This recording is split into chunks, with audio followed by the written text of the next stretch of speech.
আমার ভাইরা, হাদিস শরীফে এসেছে রাসূল করিম সাল্লাল্লাহু আলাইহি ওয়াসাল্লাম বলেন,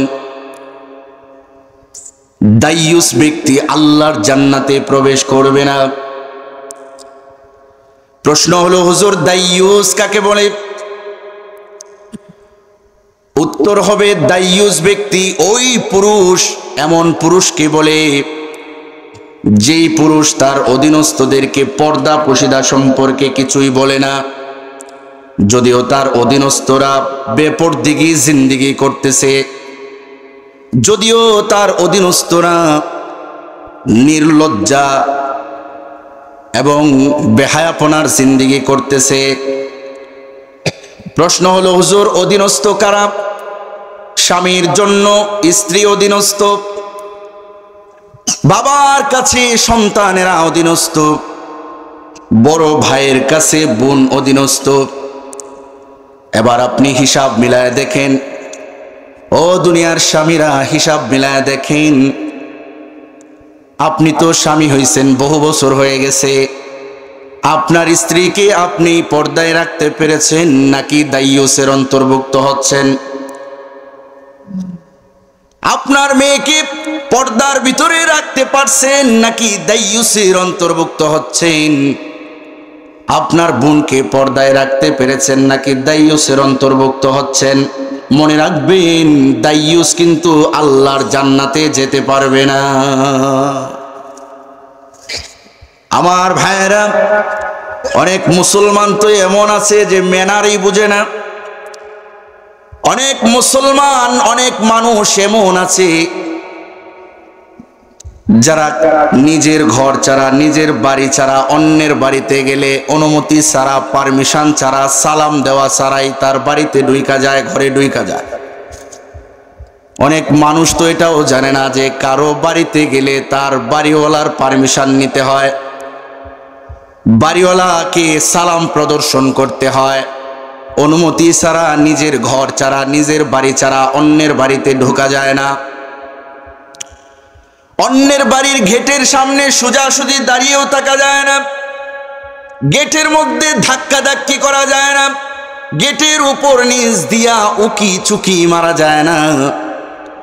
আপনার আমার নবী, বিশ্ব নবী মুহাম্মদুর রাসূলুল্লাহ সাল্লাল্লাহু আলাইহি ওয়াসাল্লাম মিরাজের রজনীতে জান্নাত এবং জাহান্নাম প্রদর্শন করতেছিলেন।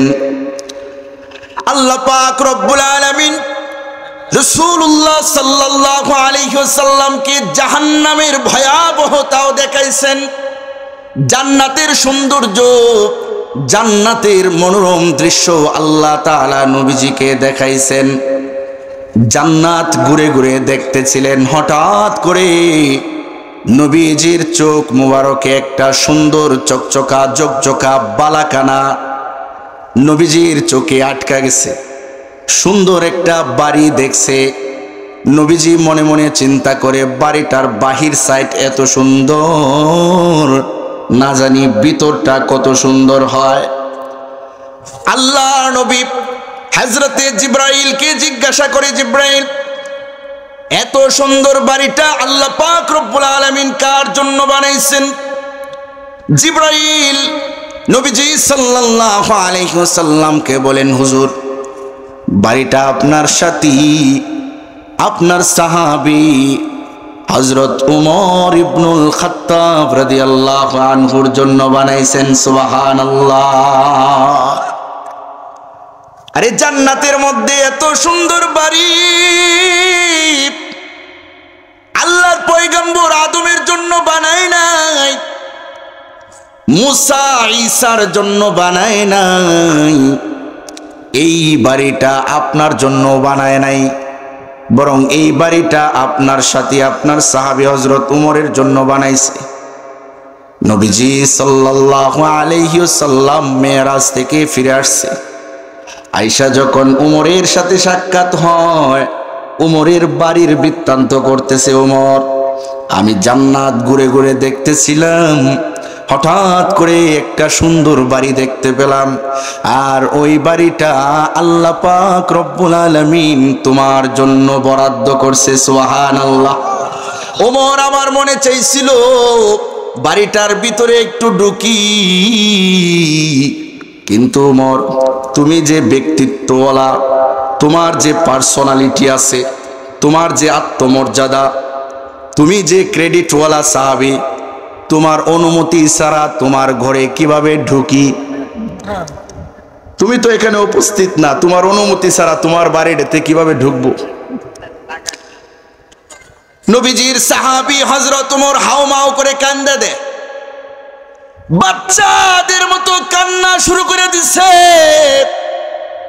ওগো আল্লাহর নবী, দুনিয়ার সবার জন্য আমি ব্যক্তিত্ববান হইতে পারি, দুনিয়ার সবার জন্য আমি আত্মমর্যাদাশীল হইতে পারি, কিন্তু আপনি নবীর জন্য তো আমি আপনার সামনে তো আত্মমর্যাদাশীল না, আমার ব্যক্তিত্ব আপনার সামনে কিছুই না। নবীজি বাড়িটা বাহির থেকে কেন দেখলেন, ভিতরে কেন ঢুকলেন না? সুবহানাল্লাহ। নবীজি কয়, তোমার বাড়িতে তোমার অনুমতি ছাড়া কেমনে ঢুকি? ও মুসলমান, সরকারে দো আলম আল্লাহর নবীও তার সাহাবীর বাড়িতে সাহাবীর অনুমতি ছাড়া ঢুকে না। মুসলমানও আপনি যদি নিজের বাড়ি ছাড়া, নিজের ঘর ছাড়া অন্যের বাড়িতে ঢুকতে চান, তাহলে অবশ্যই বাড়িওয়ালার পারমিশন ছাড়া বাড়িতে ঢুকবেন না। আল্লাহ পাক রব্বুল আলামিন বলেন, ইয়া আইয়ুহাল্লাযীনা আমানু লা তাদখুলু বুয়ুতান গায়রা বুয়ুতিকুম হাত্তা তাস্তানিসু ওয়া তুসাল্লিমু আলা আহলিহা। আল্লাহ তাআলা আমাদেরকে শিষ্টাচারিতা শিখায়, আল্লাহ তাআলা আমাদেরকে ভদ্রতা শিখায় দিছে। ও মুসলমানও, মুসলমানিত্বের মধ্যে এত সুন্দর ভদ্রতা আল্লাহ শিখায় দিছে। আল্লাহ তাআলা বলে, ও ঈমানদারেরা, নিজের ঘর ছাড়া, নিজের গৃহ ছাড়া অন্য কারোর গৃহে, অন্য কারো বাড়িতে ঢোকার আগে অবশ্যই বাড়িওয়ালার পারমিশন নিবা, বাড়িওয়ালাকে সালাম প্রদর্শন করবা। পারমিশন ছাড়া, অনুমতি ছাড়া, সালাম প্রদর্শন ছাড়া অন্য কারোর বাড়িতে হুট কইরা ঢুইকা যাইবা না। আদেশটা কার? স্বয়ং আল্লাহ তাআলা আমাদেরকে শিখাইছে। মুসলমানও, ইসলাম ধর্ম আমাদেরকে কত সুন্দর শিষ্টাচারিতা শিখাইছে। আমার ভাইরা, অন্যের ঘর তো দূরের কথা, নিজের মায়ের ঘরেও ঢুকতে হলে মায়ের অনুমতি ছাড়া মায়ের ঘরেও ঢোকা যায় না, ঢুকতে নিষেধ আছে, মানা আছে। জনৈক সাহাবী নবীজিকে জিজ্ঞাসা করে, ইয়া রাসূলুল্লাহ, আমি আমার মায়ের ঘরেই থাকি, মায়ের কাছেই থাকি, সাময়িক সময়ের জন্য যদি মায়ের থেকে আলাদা হই, বাহিরে কোথাও যাই, ফিরে এসে যদি ঘরে ঢুকতে চাই, এরপরেও কি মায়ের কাছ থেকে অনুমতি নিতে হবে? নবীজি বলে, হ্যাঁ, অবশ্যই দ্বিতীয়বার ঢোকার সময় মায়ের অনুমতি সাপেক্ষে ঘরে ঢুকবে। জনৈক সাহাবী দ্বিতীয়বারের মতো আবারও জিজ্ঞাসা করি, ইয়া রাসূলুল্লাহ, আমি যদি সামান্য সময়ের জন্য বের হই, আসলে তো আমি আমার মায়ের ঘরেই থাকি, এরপরেও কি মায়ের অনুমতি নিয়ে ঘরে ঢুকতে হবে? নবীজি বলেন, হ্যাঁ, অবশ্যই মায়ের অনুমতি নিয়ে ঘরে ঢুকতে হবে।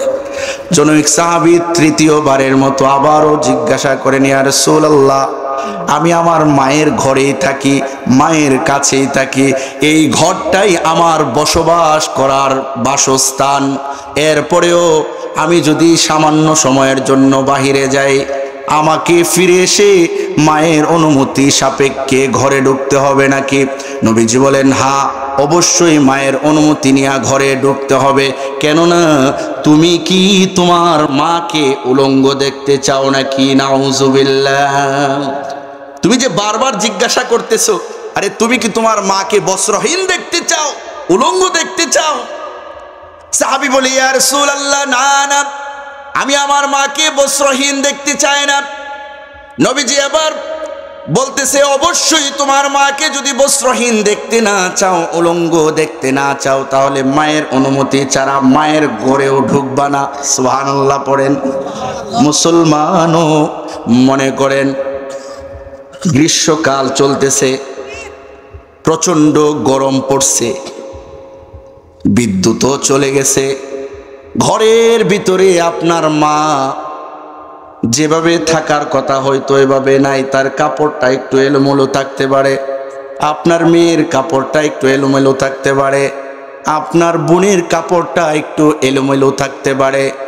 আপনি যদি গলা কাশিও দিলেন না, সালামও দিলেন না, অনুমতিও নিলেন না, হুট কইরা ঘরের ভিতরে ঢুইকা গেলেন, আপনারে দেখা আপনার মা লজ্জিত হইল, আপনিও লজ্জিত হইলেন, আপনারে হঠাৎ দেখা আপনার বোনও লজ্জিত হইল, আপনিও লজ্জিত হইলেন, আপনার মেয়েও লজ্জিত হইল, আপনিও লজ্জিত হইলেন। ইসলাম কাউকে লজ্জিত করতে চায় না। ইসলাম আমাদেরকে শিখাইছে মায়ের ঘরে ঢুকতে হলেও অনুমতি নাও, ইসলাম আমাদেরকে শিখাইছে বোনের ঘরে ঢুকতে হইলেও অনুমতি নাও, মেয়ের ঘরে ঢুকতে হলেও অনুমতি নাও, তাহলে কাউকেই লজ্জায় পড়তে হবে না। সুবহানাল্লাহ।